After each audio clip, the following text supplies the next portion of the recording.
Friends, the vulture said, no matter how dear someone is, never tell them these three things. Friends, this incident dates back to ancient times. Once a group of snake charmers was traveling through a dense forest. The journey had been long, and they were tired. Suddenly, they spotted a large, shady tree. All the snake charmers sat down under its shade to rest. Nearby, there was a large snake hole. One snake charmer looked carefully and said to his companions, "Listen, brothers, there must be a large snake here. Why don't we dig this hole?" All the snake charmers agreed. They started digging. Soon, a ferocious black snake emerged from the hole. The snake charmers quickly captured the snake with their skill and locked it in a box. They moved forward with it, thinking among themselves, "Let's extract the snake's venom. This will give us a good profit." But when they went a little further and opened the box, they were all astonished. There was no snake inside. Instead, there lay a beautiful and precious 9-pearl necklace. All the snake charmers were astonished, exclaiming, "Oh, we had caught a snake. Where did this necklace come from?" Then one said, "Whatever it is, this is even better. Let's present it to the king. The king will surely give us the desired amount of money." Thinking this, they set off for King Dharmapala's city. King Dharmapala's court was decorated. The king was sitting with his ministers, attending to the official affairs. Just then, a group of snake charmers arrived. The snake charmers bowed and greeted him. The king said, "Come, sit down. Tell me, why have you come?" The snake charmers replied, "Your Majesty, we are ordinary snake charmers. We have no reason to come to you. But today we have found something unique. This necklace will enhance the beauty of your queen's neck." The king, curious, said, "Show me. What kind of necklace is it?" The snake charmers opened the box. As soon as the strange necklace came into view, the entire court was astonished. The king asked, astonished, "Where did you get this necklace?" The snake charmers lied, saying, "Your Majesty, we found it on the road. We thought we should present this priceless item to you." The king said, "Excellent, we accept it. Minister, please send them away with appropriate money and honor." The snake charmers happily took the large sum of money and left. The king kept the box and the necklace with him. In the evening, when the court ended, the king returned to the palace with the box. He said to the queen, "My dear, today I have brought you a priceless gift. You will be delighted to see it." The queen smiled and said, "What have you brought, Your Majesty? I am very curious." The king extended the box to her. "Take it, see for yourself." As soon as the queen opened the box, she was stunned. Inside lay a small child, radiant with divine radiance. The child's face had a supernatural aura. The queen's eyes were fixed upon seeing him. She exclaimed with surprise and delight, "Your Majesty, there is a wonderful child in this, so beautiful, so bright."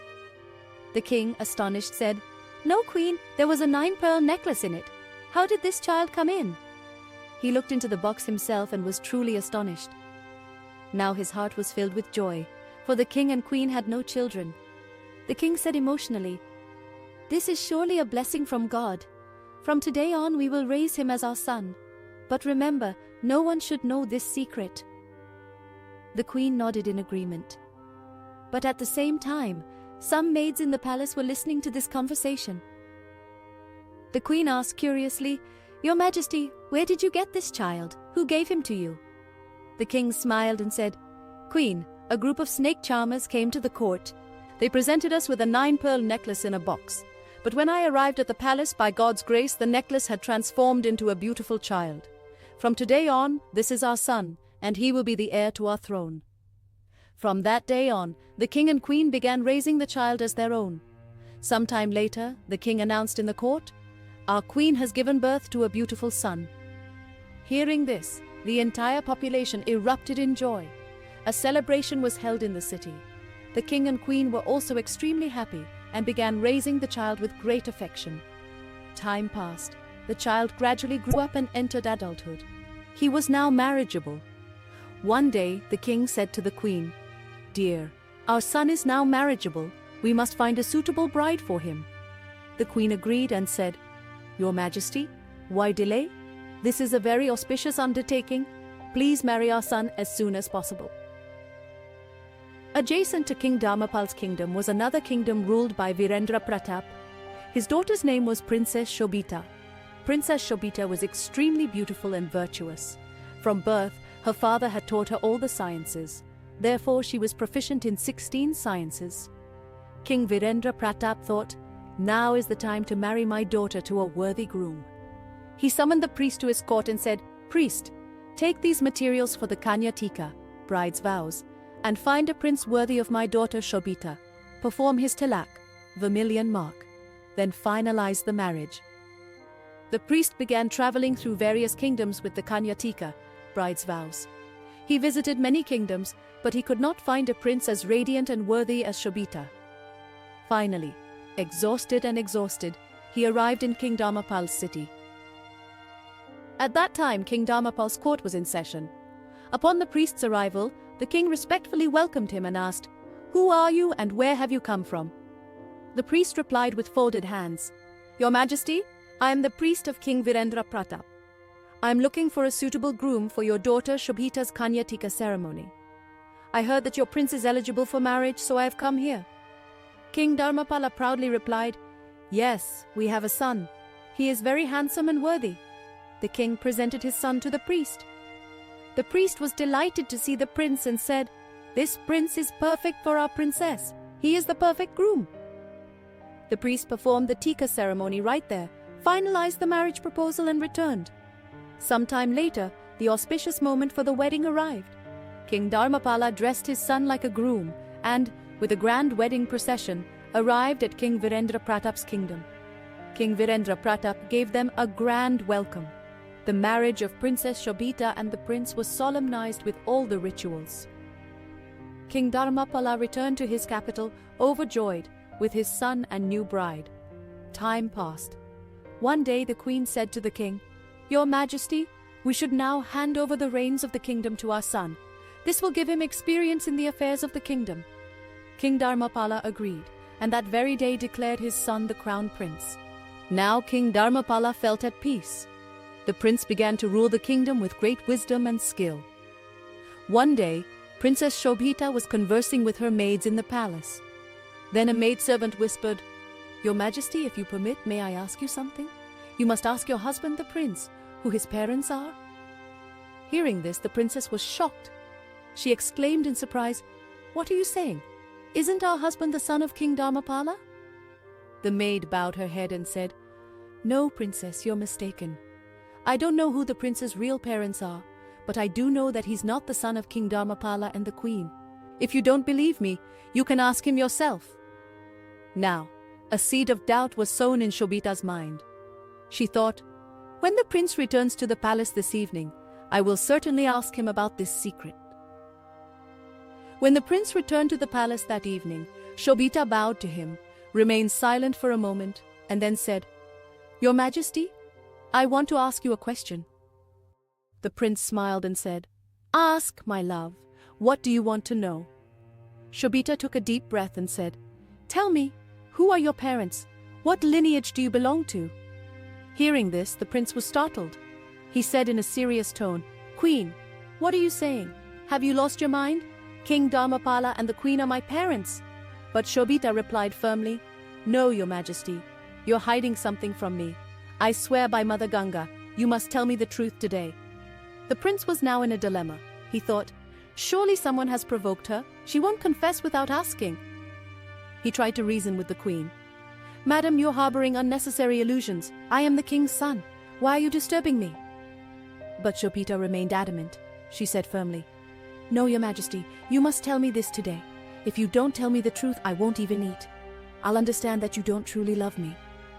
Seeing Shobita's insistence, the prince took a deep breath and said, "Okay, if you're so insistent, I'll tell you everything, but not here. Tomorrow we'll leave the palace on the pretext of a forest walk, and I'll tell you the truth there."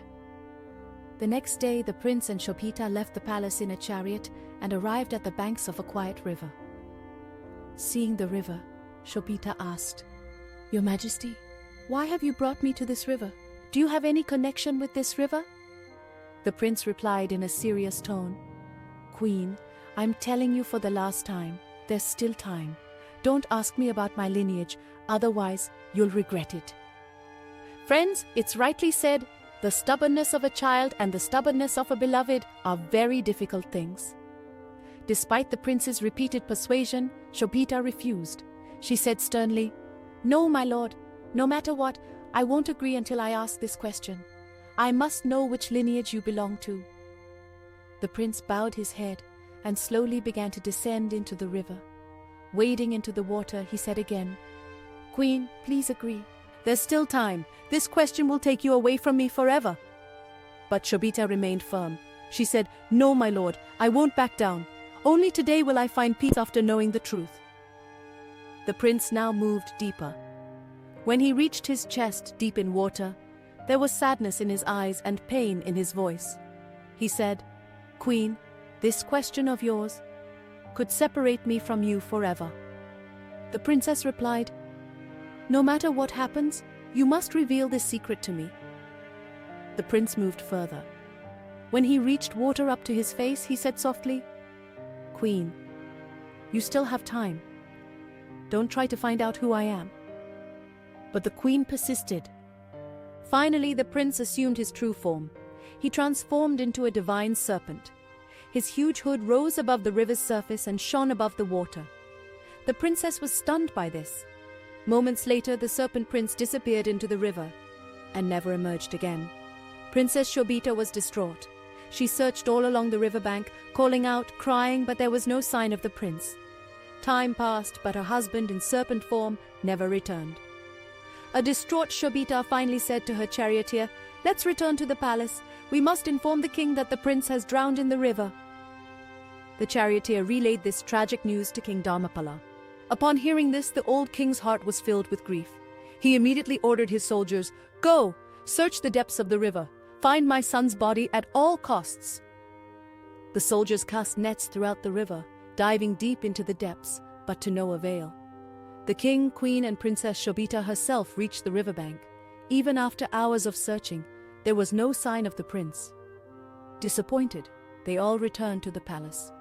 The old King Dharmapala's heart was even heavier. He assumed his son was dead. Queen Shobita too was plunged into deep grief. She cursed herself. "Alas, all this is the result of my stubbornness. If I hadn't questioned his lineage, my husband wouldn't have left me today." Her heart was filled with remorse. But Princess Shobita was not only sad, but also extremely learned. She was adept in 16 arts. After much deliberation, she made a decision. She announced in the city, "Anyone who tells me a new story, mystery, or ancient event will be rewarded appropriately." Now the palace began to be crowded daily. Some would recount tales from the Ramayana, others the story of a heroic king. This became Shobita's daily routine, listening to new stories. Time passed in this way. One day, an old man from the kingdom was passing through a nearby forest. Dusk fell and darkness descended. He thought, it's not advisable to venture further into the forest now, for fear of encountering wild animals. Thinking this, he climbed a large peepal tree nearby and sat on a branch.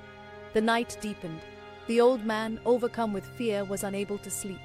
Then, at midnight, he saw a man enter the forest, sweep the entire area clean. Then another man came, sprinkling water everywhere. Soon, chairs and a grand throne were being arranged. The old man was terrified. He thought to himself, "Oh Lord, what is happening? Who are these people? Will they let me live or not?" Gradually, strange creatures began to arrive. They were half snake-like and half human. Their divine forms were both terrifying and wondrous. They all began to gather in a court. Shortly after, 2 more grand thrones were placed. The king of the snakes and his son, the crown prince, arrived and sat on the throne. The entire assembly welcomed them. The meeting began. Discussions began. And then the old man noticed the prince, the son of the king of the snakes, sitting in the meeting. But this time he was silent, his head bowed, as if bound by some deep secret. The discussion in that court of the snakes was about the prince's marriage. When the topic of marriage came up and the prince's name was mentioned, he bowed his head, his face filled with sadness. The discussions continued for hours. Meanwhile, an old man, hiding on a peepal tree, listened. His heart trembled with fear and curiosity. "Oh God, who are these people? Will I survive today?" He lay there clinging to the branch, thinking this. After some time, the court was dissolved. All the guests departed one by one, but the king of snakes and his son began moving toward the same peepal tree. The old man's heart pounded. "Oh, they are coming toward me. They have discovered that I am hiding here. Now my end is certain." He trembled with fear, but the sight he witnessed was nothing short of a miracle. The king of snakes sat down near the tree's roots and began to weep pitifully. He cried out, "Oh, Shobita! Oh, Shobita!" His tears reflected the deep longing for his wife. The old man listened and watched. After a while, the king of snakes departed, and slowly dawn broke. As morning dawned, the old man climbed down from the tree and headed back to the city. As he walked, a thought came to his mind. "I am very poor, but Queen Shobita desires to hear a new story every day. Why not go and tell her this incident? If I get money in return, my life will improve." Thinking this, he went straight to the place where Queen Shobita used to sit in the pavilion and listen to stories every day. There was a crowd of scholars there. Some were telling stories from the Ramayana, others the history of ancient kings. After waiting for hours, the old man's turn came. He said in a trembling voice, "Your Majesty, last night I witnessed a remarkable sight. I wandered into the forest and climbed a peepal tree. At midnight I saw the court of the serpents. They were all half human, half serpent creatures. Their royal court was in session. When the meeting ended, the son of the king of serpents came under the same tree.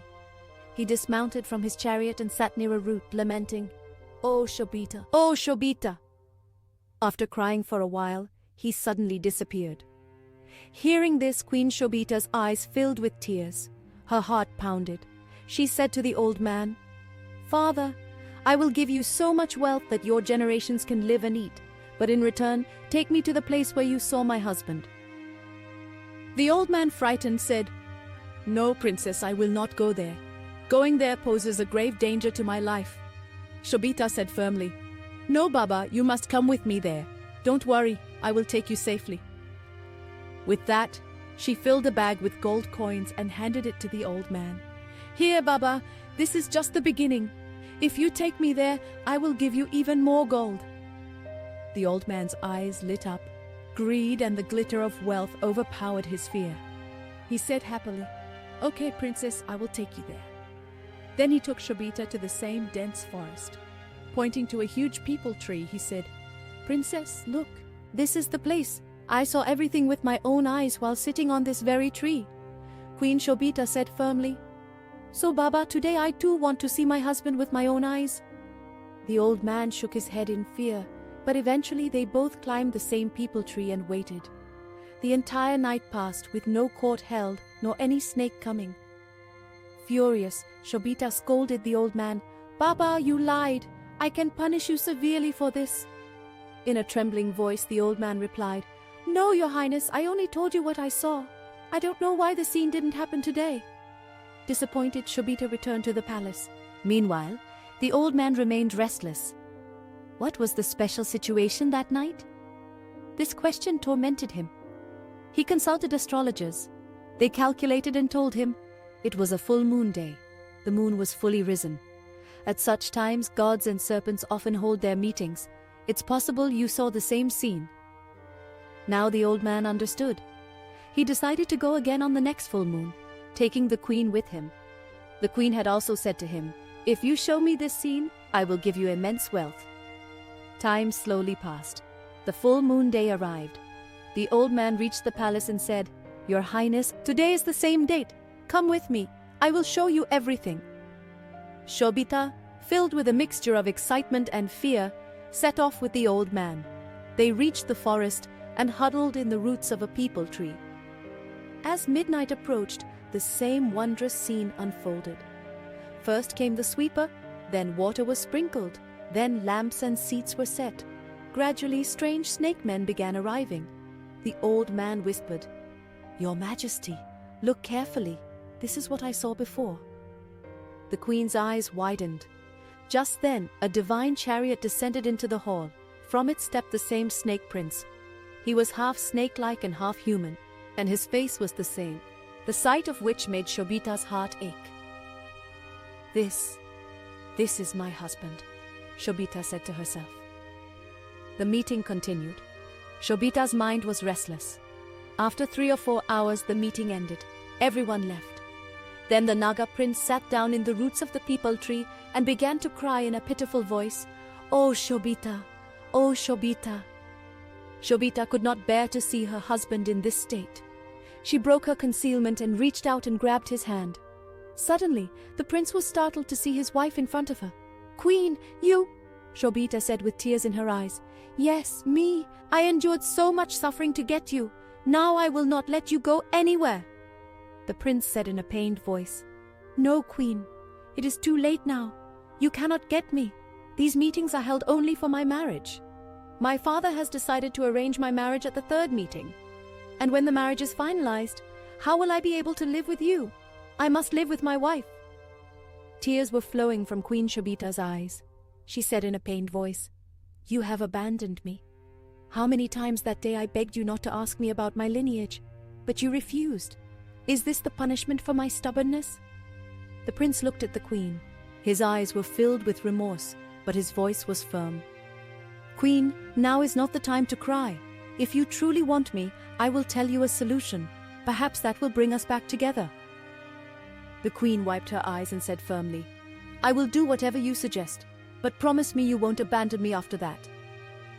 The prince took a deep breath and said, "I am getting late now. I must attend my father's assembly. Come back here on the next full moon night. When the assembly begins, quietly go and hide under the king's throne. And as soon as my marriage is discussed, come forward and stand with folded hands. Then you can plead with my father on my behalf. If he agrees, you will have me." With that, the prince disappeared. Meanwhile, Queen Shobita and the old man returned to the city. The queen's mind was constantly filled with doubts. Will I ever truly get my husband back? She became despondent and depressed. King Dharmapala too was grieving day and night over the loss of his son. Time slowly passed. The 3rd full moon approached. The queen resolved in her heart, "No matter what happens, I will return with my husband." That day, Queen Shobita, accompanied by the old man, returned to the peepal tree. They both hid in the roots and waited for the meeting. As the clock struck midnight, the court began to be set up. Chairs were set, and the throne was placed. The queen quietly emerged and hid behind the throne. Gradually, the giant snakes began to arrive and sit down. After a while, the king of snakes himself arrived, accompanied by the prince. The meeting began. Discussions ensued. Then the topic came up, the prince's marriage. Hearing this, the queen saw an opportunity. She gathered courage and came out from behind the throne and stood before the king of snakes with folded hands. The entire assembly was stunned to suddenly see a woman. The king of snakes said in a stern voice, "Who are you? Why have you come here at midnight in this desolate forest? Aren't you afraid of death? You know that we are snakes and no one survives our poison." The queen replied fearlessly, "Your Majesty, I need not fear anything. I am your daughter-in-law. Your prince is my husband. If you don't believe me, ask your son himself." The king of snakes looked at his son in surprise and asked, "Son, who is this woman? Is she telling the truth?" The prince bowed his head and recounted the entire incident. "Father, some snake charmers once captured me and locked me in a box. To protect myself, I assumed the form of a 9-stringed necklace. The snake charmers sold me to the court of King Dharmapala. Since he had no children, I decided to use my magic to become his son. For years I lived in the palace, enjoyed the pleasures of the kingdom, and even married this beautiful woman. But one day she insisted on asking about my lineage. I tried to reason with her, but she wouldn't listen. So, I took her back to my original home and, in my snake form, returned to my family." Hearing the prince's words, the king of snakes turned red with anger. He said sternly, "Son, first you broke our traditions and married on earth. And now, abandoning this woman, you return to us? This is your gravest crime." The king of snakes' words were harsh and just. He said in a serious tone, "You have violated our rules and traditions. Therefore I curse you. As long as this woman lives, you will remain on earth and live with her there. You will not be able to leave her and return to Nagaloka. You will live as a son to that king and serve him. As long as that kingdom's rule lasts, you will not be able to go to Nagaloka. And yes, I will not marry you to anyone else." Hearing this, the prince's heart filled with tears, but he obeyed the king of snakes, abandoning his former human form, and stood calmly. The king of snakes returned Shobita to her husband. With their father's blessings, they took their leave and departed for their city. When they arrived, the prince saw that King Dharmapala was grief-stricken and frail. Upon seeing his son, the old king's eyes lit up with new life, as if he had been cured of a serious illness. A wave of joy swept through the palace. As the news spread, the entire city erupted in celebration. The cry of "The prince has returned" echoed throughout. King Dharmapala and Queen Shobita transcended their limitations and became the object of their son's affection. Shobita found her lost husband, and together they began to live a life of love and devotion. Friends, what the vulture said was simple yet profound. It became the essence of the story. First, avoid stubbornness. If someone's stubbornness endangers your life or that of a loved one, never let that stubbornness go unfulfilled. Second, beware of open secrets. Never reveal things that could cause trouble for you or your family. Third, protect your honor and dignity. Never reveal anything that would harm the honor and prestige of someone's parents or family. Dear friends, if this message touched your heart, please like this video, share it with your friends and family, and don't forget to subscribe to our channel. Every like and share gives us the energy to bring you more inspiring stories. As you go, say Jai Shri Narayan.